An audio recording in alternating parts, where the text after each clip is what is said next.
பெண்ணிய உரிமையா? உனக்கு உடல் இச்சை வந்தா பெற்ற தாயோ மகளோ அக்காவோ தங்கச்சியோ அவர்களோட உறவை வச்சுக்கிட்டு சந்தோஷமா இருன்னு சொன்னது பெண்ணிய உரிமையா? நான் கேட்கறதுக்கு பதில் சொல்லணும். பெண்ணிய உரிமையா? சரி, மதுவுக்கு எதிராவா? 1000 தென்னை மரத்தை தன் தோட்டத்தில் இருந்ததை வெட்டினாருன்னு அவர் பகுத்தறிவாதின்னு தானே சொல்றீங்க. நான் ஒரு விவசாயி, ஏன் தோப்புல கல் இறக்க அனுமதி இல்லை, இவ்வளவுதானே? அம்மா நீங்க சொல்லுங்க, இவ்வளவுதானே? எவனாவது மரத்தை வெட்டுவானா? கல் இறக்க ஏன் தோட்டத்தில் அனுமதி இல்லை, அதுதான் அறிவுள்ளவன் செய்யும். அடுத்ததாக எழுத்தாளர் மதுமாறன் இணைகிறார். வணக்கம் சார். தந்தை பெரியார் குறித்து நாம் தமிழர் கட்சி ஒருங்கிணைப்பாளர் சீமான் ஒரு சர்ச்சை கருத்தினை வெளியிட்டிருக்காரு. அதை நீங்க எப்படி பாக்குறீங்க?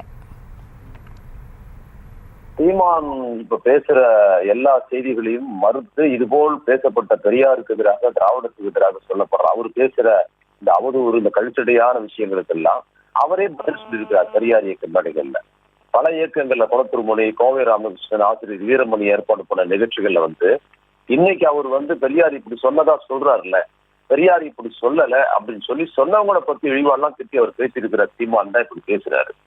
ஏன் இப்படி பேசுறாரு அப்படின்னா, சீமான் அவருக்கு நிலையான கொள்கையெல்லாம் கிடையாது. எது பிழைப்புவாதம், எதை பேசுனா தனக்கு லைம் லைட்ல வர முடியும், எது பேசுனா தனக்கு லாபம்னு கருதி பேசுற நபர் தான் சீமான்.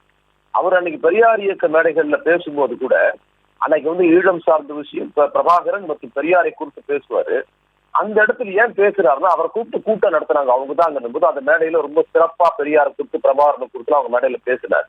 அதுக்கு பிற்பாடு என்ன ஆகுதுன்னா, அவர் பேச்சாளரா பெரிய அளவுல, தமிழ்நாடு அளவுல அவர் எல்லாரும் விரும்புறாங்க, பெரிய பேச்சாளரா. குறிப்பாக பிரபாகரனுக்கு பேசுறதுக்கு அப்புறம் புலம்பெயர்ந்த தமிழர் மத்தியில ஒரு பெரிய செல்வாக்கு கிடைக்குதுன்னு தெரிஞ்ச உடனே பெரியாரை பேசுறத அப்படியே துண்டா கட் பண்ணிட்டு பிரபாகரனை மட்டும் பேச ஆரம்பிச்சார்.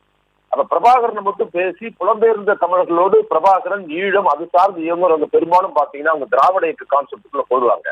இவருக்கு முன்னேறா இருந்த மணியரசன் ஆகட்டும், நெடுமாறன் ஆகட்டும், அவங்க எல்லாம் என்ன பண்ணுவாங்கன்னா, ஈழம், விடுதலை புலி, பிரபாகரன் சொன்னாலே திமுக எதிர்ப்பு, திராவிட எதிர்ப்பு, அந்த கான்செப்ட் தான் அது வரைக்கும் இயங்கிக்கிட்டு இருந்தாங்க.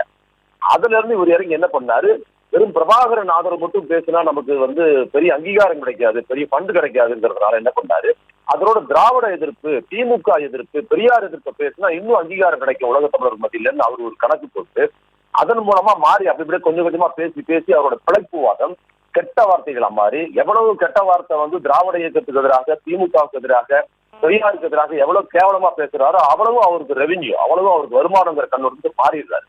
அதனால என்ன பண்றாருன்னா, எதெல்லாம் பொய்ன்னு அவருக்கு தெரியும்.